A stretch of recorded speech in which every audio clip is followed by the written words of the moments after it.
विद्यार्थी मित्रांनो, तुम्हा सर्वांचं माझ्या एसके पॉवर मॅथ्स अकॅडमीमध्ये हार्दिक स्वागत आहे. विद्यार्थी मित्रांनो, मागच्या व्हिडिओमध्ये आपण अभ्यासलं होतं की basic proportionality theorem. What is mean by basic proportionality theorem? How to prove that basic proportionality theorem, how many steps in this theorem, and how to use the basic proportionality theorem to solve the examples. Today learn the important applications of basic proportionality theorem. There are two applications. One is a three parallel lines application and second is angle bisector property. These are two applications based on basic proportionality theorem, that means BPT. म्हणजेच प्रमाणाच्या मूलभूत प्रमेयाच्या जे आपण मागच्या व्हिडिओमध्ये अभ्यासलं होतं त्याच व्हिडिओच्या अनुषंगाने आपण त्या व्हिडिओमध्ये पाहिलं होतं की जो प्रमाणाचा मूलभूत प्रमेय आहे तो कशा पद्धतीने आपल्याला सिद्ध करता येतो, नेमकं प्रमाणाचा मूलभूत प्रमेय काय सांगतो, आणि त्याचबरोबर आपण पाहिलं होतं की त्या प्रमाणाच्या मूलभूत प्रमेयाचा उपयोग करून आपण दिलेले गणित कशा पद्धतीने सॉल्व्ह करायचे, आणि त्याचबरोबर पाहिलं होतं की एखादी आकृती दिलेली आहे आणि त्या आकृतीला प्रमाणाचा मूलभूत प्रमेय हा कसा लावला जातो आणि कशा पद्धतीने सोडवायचं हे सविस्तर आपण मागच्या व्हिडिओमध्ये अभ्यासलं होतं. या व्हिडिओमध्ये आपण आज पाहणार आहोत की याच्या संबंधित असलेले काही गुणधर्म आहेत जे की कशावर आधारित आहेत, प्रमाणाच्या मूलभूत प्रमेयावरती. आणि या प्रमाणाच्या मूलभूत प्रमेयावर आधारित असलेले दोन गुणधर्म आहेत. त्यापैकी पहिला गुणधर्म आहे तीन समांतर रेषांचा गुणधर्म आणि दुसरा आहे कोन दुभाजकाचा गुणधर्म. ओके, तर हे दोन गुणधर्म आपण ह्या व्हिडिओमध्ये अभ्यासूया. चला तर मग पाहूया आपण या प्रमाणाच्या मूलभूत प्रमेयावर आधारित असलेले जे गुणधर्म आहेत ते अभ्यासूया. Now study the applications of basic proportionality theorem. These are two basic proportionality theorem. Number one is a three parallel lines property and number second is a angle bisector property. What is mean by three parallel lines property? The statement as per the ratio of the intersects made on the transversal by three parallel lines is equal to the ratio of the corresponding intercepts made on any other transversal by the same parallel lines. Means तीन समांतर रेषांना एका छेदिकेने छेदले असता तयार होणाऱ्या आंतरछेदाचे गुणोत्तर हे दुसऱ्या छेदिकेने तयार केलेल्या आंतरछेदाच्या गुणोत्तरा एवढे असते. म्हणजेच is equal to the ratio of the corresponding intersects made on any other transversal by the same parallel lines. Now this property is proved. Let these three lines are parallel to each other and line X and line Y are two lines. These two lines are transversal of these three parallel lines. Suppose transversal X is intersect two parallel line at point A, B and C, and also Y is a transversal is intersect to the parallel lines at points P, Q and R respectively. म्हणजेच या ठिकाणी दिलेल्या पद्धतीने तीन lines ह्या एकमेकांशी समांतर आहेत आणि तीन समांतर रेषा आहेत, आणि त्यानंतर आपण एक ट्रान्सव्हर्सल X दाखवली आणि दुसरी ट्रान्सव्हर्सल Y दाखवलेली आहे. ही जी ट्रान्सव्हर्सल लाईन आहे, ही ट्रान्सव्हर्सल लाईन ही जी छेदिका आहे ह्या रेषांना समांतर रेषांना A, B आणि C या बिंदूमध्ये काय करत आहे, छेदत आहे. त्याचबरोबर दुसरी जी छेदिका आहे ती त्या समांतर रेषांना P, Q आणि R या बिंदूमध्ये अनुक्रमे छेदत आहे असं आपण मानूया. मग आता काय सांगितलं की तुम्हाला सांगितलं की जी पहिली ट्रान्सव्हर्सल आहे, म्हणजे समजा आपण समजूया ही जी X ट्रान्सव्हर्सल आहे, ही X ट्रान्सव्हर्सल आहे, तिने तयार केलेले इंटरसेप्ट्स म्हणजेच the ratio of the intercepts made on the transversal by 3 parallel lines. म्हणजे ही जी ट्रान्सव्हर्सल आहे ह्या ट्रान्सव्हर्सलने तयार केलेले इंटरसेप्ट्स आहेत म्हणजे आंतरछेद. हा जो इंटरसेप्ट्स म्हणजे छेदिकेने तयार केलेले दोन तुकडे जे असतात म्हणजे हे आणि हे, हा पार्ट जो आहे AB मधला जो सेगमेंट आहे हा AB सेगमेंट ह्याला आपण इंटरसेप्ट म्हणतो. त्याचबरोबर हा सुद्धा आहे, इथून एवढ्या भागाला आपण इंटरसेप्ट म्हणतो. हे दोन जे इंटरसेप्ट आहेत, these two intercept having the ratio is same to the other intercepts of the transversal. म्हणजे हिने तयार केलेले जे इंटरसेप्ट आहेत तेच इंटरसेप्ट कोणाच्या बरोबर असतील, दुसऱ्या छेदिकेने तयार केलेल्या इंटरसेप्टच्या इक्वल असतात. हे आपल्याला ह्या ठिकाणी प्रूव्ह करायचे. मग आपण पाहूया गिवन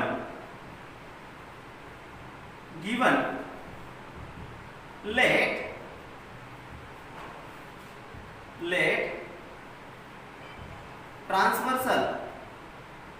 transversal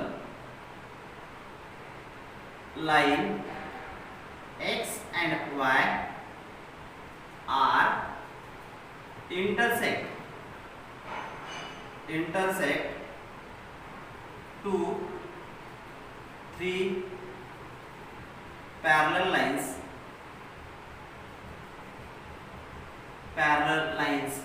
at points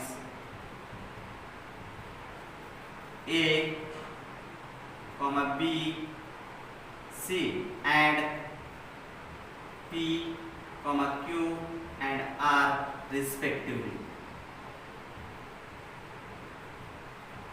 जे आपण ह्या ठिकाणी सांगितलं की X जसं कुठं कुठे छेदले A बिंदू मध्ये, B बिंदू आणि C मध्ये त्या समांतर रेषांनी छेदली X वाली ट्रान्सव्हर्सल छेदिका आणि त्याचबरोबर Y ही छेदिका P आणि Q R मध्ये छेदते. हे आपण ह्या ठिकाणी समजलेलं आहे, हे आपण ह्या ठिकाणी लिहिलेलं आहे.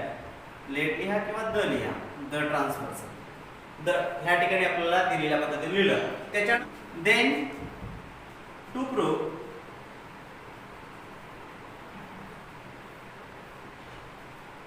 AB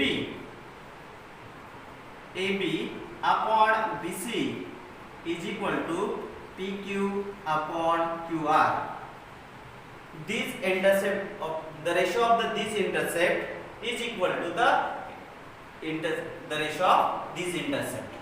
म्हणजे ह्या ठिकाणी जे गुणोत्तर झालेलं आहे तेच गुणोत्तर इकडलं असतं हे आपल्याला ह्या ठिकाणी सांगायचे. म्हणजे तेच आपल्याला प्रॉपर्टी आपल्याला ह्या ठिकाणी सांगते हे आपल्याला ह्या ठिकाणी लक्षात. नाव construction here join AR such that intersect to BQ at point H. या पद्धतीने आपल्याला एक R जोडायचा आहे. join AR such that intersect BQ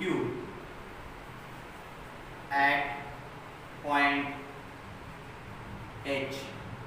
तर ह्या पद्धतीचं आपल्याला एक कन्स्ट्रक्शन करायचं आहे आणि त्यानंतर आपण पाहूया proof. Now proof these 3 parallel lines property. Now take in triangle ACR. In triangle ACR, in this triangle ACR, this triangle ACR, in this triangle BH is parallel to CR. Why? The BH, that means BQ and CR are the already parallel lines. Here BH are parallel to CR is given. Then by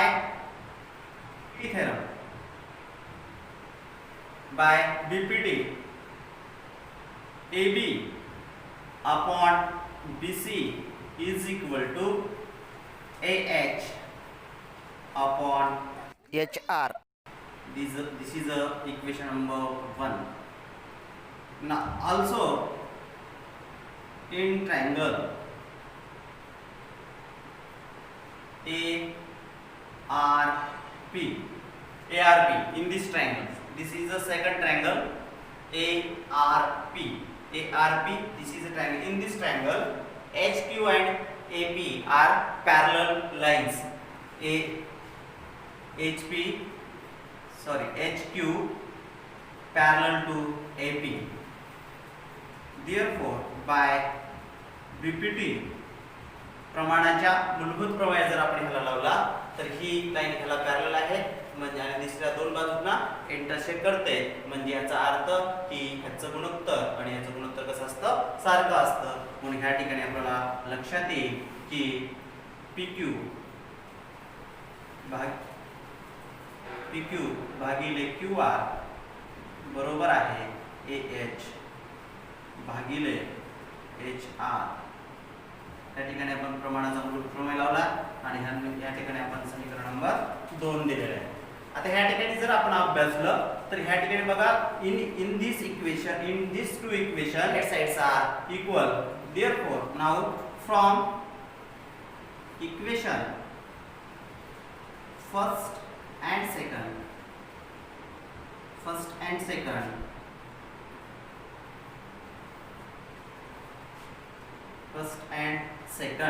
AB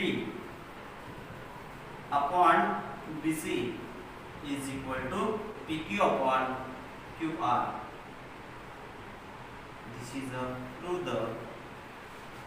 these two intercept. AB and BC are the two intercept of the line, transversal line XY made by transversal XY, and PQ and Q are this ratio is made by transversal Y. Okay. In या ठिकाणी बघा आपल्याला जर पाहिलं तर x न तयार केलेल्या आंतरछेदाचं गुणोत्तर जे आहे AB भागिले BC आणि y ने तयार केलेल्या आंतरछेदाचं y या छेदिकेने तयार केलेल्या आंतरछेदाचं गुणोत्तर PQ भागिले QR हे दोन्ही गुणोत्तर कसे झाले, सारखे झालेले आहेत. आणि ह्या ठिकाणी आपल्याला हे सांगता येईल की एका छेदिकेने तयार केलेल्या आंतरछेदाचे गुणोत्तर हे काय झालं, दुसऱ्या छेदिकेने तयार केलेल्या आंतरछेदाच्या गुणोत्तरा एवढं आलेलं आहे. हे आपल्याला ह्या ठिकाणी प्रूफ करता येईल. तर हेच आपल्याला ह्या ठिकाणी प्रूफ करायचं होतं. तर अशा पद्धतीने आपल्याला ह्या ठिकाणी हे 3 पॅरलल लाईन्स प्रॉपर्टी सिद्ध करता येईल. यानंतर पाहूया आपण next application angle bisector property. Now study the second application of the basic proportionality theorem, angle bisector property. What is say the angle bisector property? The statement as per in a triangle, the triangle bisector divides the sides opposite to the angle in the ratio of the remaining sides. The angle bisector divides the sides opposite to the angle in the ratio of the remaining sides. That means एखादा एक त्रिकोण आहे आणि त्या त्रिकोणामध्ये एका कोणाचा कोन दुभाजक हा त्या बाजू समोरील बाजूला ज्या गुणोत्तरात दुभागतो ते गुणोत्तर दुसऱ्या दोन बाजूंच्या गुणोत्तराएवढं असतं, हे आपल्याला ह्या ठिकाणी सांगायचं आहे. किंवा हा अँगल बायसेक्टर थेरम म्हणजेच कोन दुभाजकाचा गुणधर्म आपल्याला ह्या ठिकाणी सांगत असतो. इन अ ट्रायंगल, एका त्रिकोणामध्ये the angle bisector divides the side opposite to the angle, म्हणजे एका कोणाचा कोन दुभाजक त्या बाजू समोरील किंवा त्या कोणासमोरील बाजूला काय करतो, डिवाइड करत असेल म्हणजे दुभागत असेल इन द रेशो, ज्या गुणोत्तरात दुभागत असेल त्या ते गुणोत्तर हे काय असतं, ऑफ द रिमेनिंग साइड, म्हणजे ते गुणोत्तर कोणाबरोबर असतं, दुसऱ्या गुणोत्तराबरोबर असतं. हे आपल्याला या ठिकाणी सांगायचं आहे. Okay, then this property is proved. तर मग पाहूया आपण हा गुणधर्म आपण सिद्ध करायचा कसा करायचा. तर त्यासाठी आपल्याला एक त्रिकोण घ्यावा लागेल. टेक अ ट्रायंगल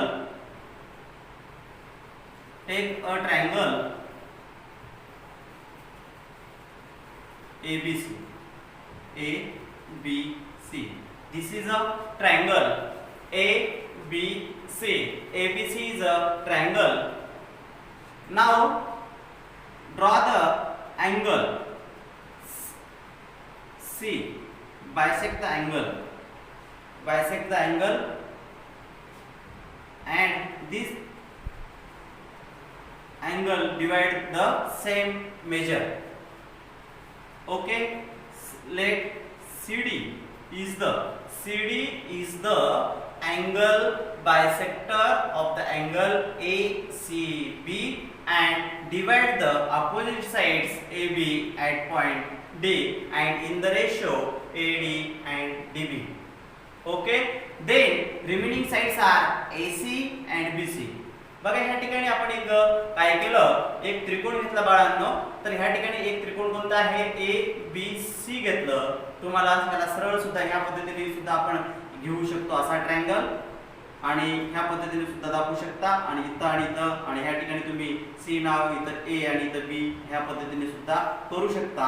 मी अशी का घेतली तर तुम्हाला पुस्तकामध्ये आहे आणि त्या करण्यासाठी तुम्हाला ते सोपं जावं आणि ती पद्धतीने तुम्हाला पुस्तकात सुद्धा अभ्यास करताना कन्फ्यूज होणार नाही, त्यासाठी मी या पद्धती घेतली. तुम्हाला जर पाहिजे असेल तर ह्या पद्धतीने घेऊन सुद्धा तुम्ही ते कॅल्क्युलेशन करू शकता.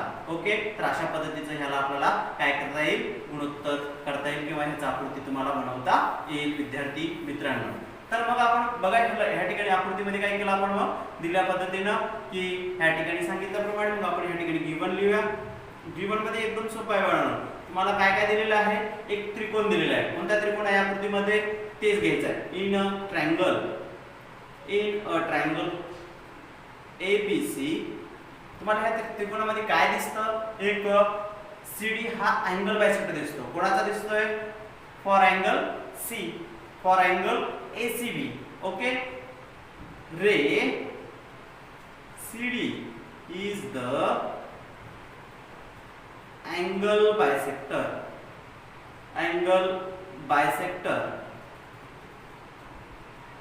of angle ACB.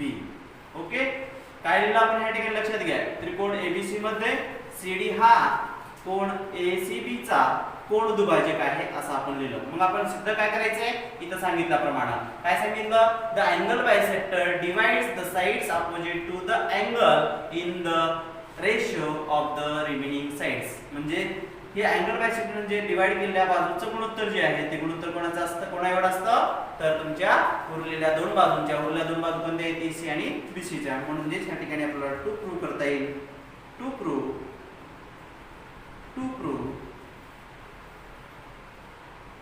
बाजूंना ज्या बाजूला पडलाय त्या बाजूचं गुणोत्तर घ्या. म्हणजेच AD divided by BD is equal to remaining sides which are AC upon BC. This is the to prove of this statement. Okay, now here construction. Draw the construction. Draw a line parallel to CD, ray CD, and produced from B. एक काय करायचं, CD ला parallel असलेली एक रेषा तुम्हाला B मधून काढायची आहे आणि त्याचबरोबर त्या AC ला पुढे तुम्हाला एक्सटेंड करायचं आहे. ज्या ठिकाणी एकमेकांना छेदतील त्या पॉइंटला नाव द्यायचे E. म्हणजे ह्या ठिकाणी तुम्हाला लिहावं लागेल, draw sec parallel to ray CD and passes through point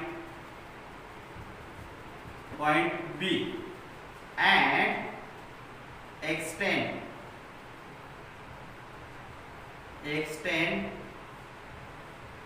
AC extend AC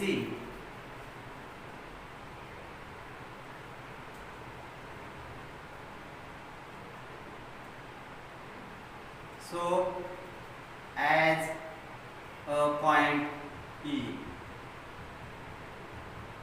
काय केलं आपण ह्या ठिकाणी लक्षात घ्या, ह्या ठिकाणी आपण एक कन्स्ट्रक्शन केलेलं आहे आणि कन्स्ट्रक्शन काय केलं की CD ला पॅरलल असलेली एक लाईन काढली आणि त्याचबरोबर AC ला पुढे आपण एक्सटेंड केलेलं आहे. अशा पद्धतीचं आपल्याला ह्या ठिकाणी एक कन्स्ट्रक्शन करायचं आहे आणि त्यानंतर आपल्याला जायचे याचं प्रूफ कसं होईल पाहूया आपण.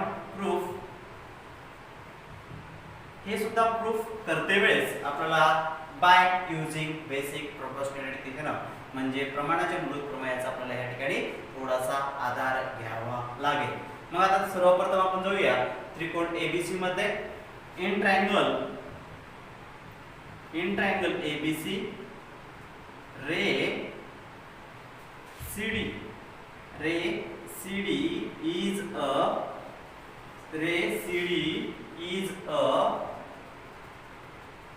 angle bisector of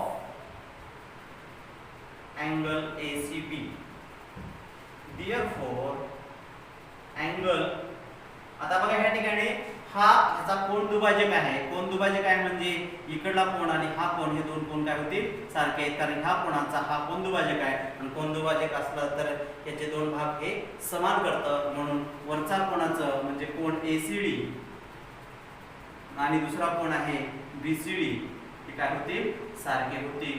म्हणून कोन BCD एकरूप कोन BCD या ठिकाणी आपल्याला दाखवता येईल. ACD ला BCD ह्या पद्धतीने आपण एकरूप दाखवलं. मला समीकरण नंबर 1 दिलं आणि याचं कारण आपण वरती लिहिलं किंवा नसेल तुम्ही हे लिहिलं आहे तर पुढे गिवन देऊ शकता. त्यानंतर आपल्याला पाहायचंय पुढे नाव ray CD parallel to BE. आता बघा ह्या ठिकाणी CD is parallel to BE म्हणजे कुठून आलं ते तर आपण ह्या कन्स्ट्रक्शन मध्ये सांगितलं होतं की draw seg BE parallel to CD. BE ला एक पॅरलल आपण CD काढलं होतं तर CD ला आपण पॅरलल BE काढलं होतं. त्यानुसार आपण ह्या ठिकाणी दाखवलेलं बाय कन्स्ट्रक्शन नुसार ते आलेलं आहे. मग ह्या ठिकाणी आपल्याला ते घेता येईल. मग त्यानुसार आपल्याला दाखवता येईल therefore and बघा ही दोन लाईन्स आहेत आणि या दोन लाईनला ही ट्रान्सव्हर्सल लाईन आहे and AE is a transversal.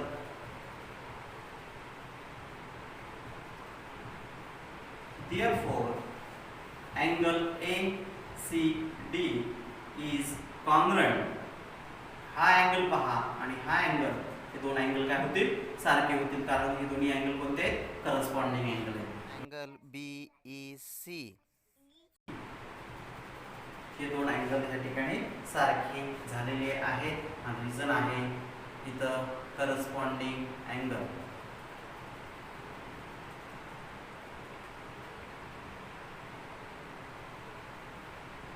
Corresponding angle झाले त्याला आपण 2 नंबर द्या आणि त्यानंतर आपल्याला पुढे घ्यायचं आहे also ray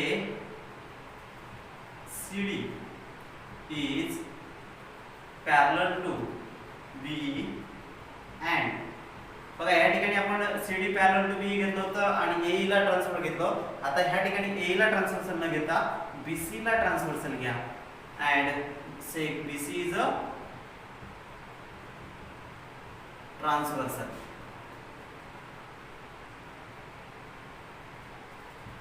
BC is a transversal. आता BC ट्रान्सव्हर्सल झाली तर इथला अँगल हा अँगल आणि हा अँगल तुमचे काय होतील सारखे होतील कारण ते अल्टरनेट अँगल आहे. म्हणून ह्या ठिकाणी तुम्हाला सांगता येईल अँगल DC किंवा BCD कॉन्ग्रुएंट अँगल होईल. त्याला या ठिकाणचं जर पाहिलं तर CBE इक्वेशन नंबर 3 द्या पुढे कारण द्या अल्टरनेट अँगल. अल्टरनेट अँगल हे म्हणजे अल्टरनेट अँगल आपण शॉर्ट फॉर्म मध्ये दिलेला आहे. आता ह्या ठिकाणी जर आपण अभ्यासलं नीट लक्षात घ्या की इथला ACD आणि इथला ACD हे दोन्ही सारखे आहेत, म्हणजे BCD आणि BCE हे सारखे झालेले आहेत, हे सारखे होतील. म्हणून या ठिकाणी सरळ सरळ आपल्याला सांगता येईल फ्रॉम इक्वेशन 1, 2 and 3 तिघावरून आपण ह्या ठिकाणी सांगता येईल की हे दोन काय होतील, सारखे होतील. म्हणून ह्या ठिकाणी angle CBE is equal to angle CEB. हे दोन अँगल ह्या ठिकाणी सारखे झालेले आहेत. लक्षात आलं का? काय केलं आपण? हे बघा ACD सारखे होते आणि ACD सारखे असल्यामुळे हे दोन काय होतील, सारखे झालेले आहेत. आणि BCD आणि CBE त्या ठिकाणी सारखे झालेले आहेत. आता ह्या ठिकाणी बघा हा अँगल ह्याला एक ग्रुप होता, हा अँगल ह्याला एक ग्रुप होता. म्हणून ह्या ठिकाणी तुमचं इक्वेशन नंबर तुमच्या नुसार ह्या ठिकाणी आपल्याला सारखपणा दाखवता आलेला आहे. तर ह्या ठिकाणी फ्रॉम 1, 2 आणि 3 वरून तुम्हाला हे दोन अँगल सारखे झालेले आहेत. आणि हे दोन अँगल सारखे असतील तर अँगल प्रॉपर्टी काय सांगते, opposite angles of the opposite sides of the congruent angle are congruent. म्हणजेच एकरूप कोनासमोरील बाजू कशा असतात, एकरूप सारख्या असतात. म्हणून ह्या ठिकाणी आपल्याला सांगता येईल की therefore याच्या समोरची CBE च्या समोरची साइड आहे CE इक्वल होईल CEB च्या समोरची CEB च्या समोरची जर आपण ह्या ट्रायंगल मध्ये पाहिलं तर कुठल्या अँगल साइड सारखी होईल, BC ही साइड सारखी होईल. मला इक्वेशन नंबर 4 द्या. तुम्ही इथे लिहू शकता अँगल प्रॉपर्टी. ओके, आता ह्या पुढचा आपल्याला भाग घेण्यासाठी आपण हे थोडंसं इरेज करू. या ठिकाणी गिव्हनचा आपण पार्ट आपण कॅन्सल करूया. गिव्हनचा पार्ट आपण कॅन्सल केला आणि स्टेटमेंट जर कॅन्सल केलं तर आपल्याला बाकीचा भाग लिहिता येईल. त्या अनुषंगाने पहा आता या ठिकाणी काय करता येईल, तर त्याच्या पुढे बघा नाव इन ट्रायंगल इथं होतं A, तर A मोठा ट्रायंगल आहे ABE याच्यामध्ये जर आपण गेलो तर आपल्याला ह्या ठिकाणी मिळेल की CD is parallel to side third side B. म्हणजे ह्या ठिकाणी बघा CD जी आहे, CD जर आपण बाजूला ट्रायंगल काढला अशा पद्धतीनं, इथं CD आहे, इथं A आहे, इथं D आहे, या ठिकाणी C आहे, इथं B आणि इथं E आहे. तर आपण बेसिक प्रोपोर्शनल थेरम मध्ये अभ्यासलं होतं की ही लाईन ह्याला पॅरलल आहे. या ठिकाणी जर आपण पाहिलं तर कंडिशन नुसार ही लाईन ह्याला पॅरलल आहे, म्हणजे one line is parallel to the third side of the triangle.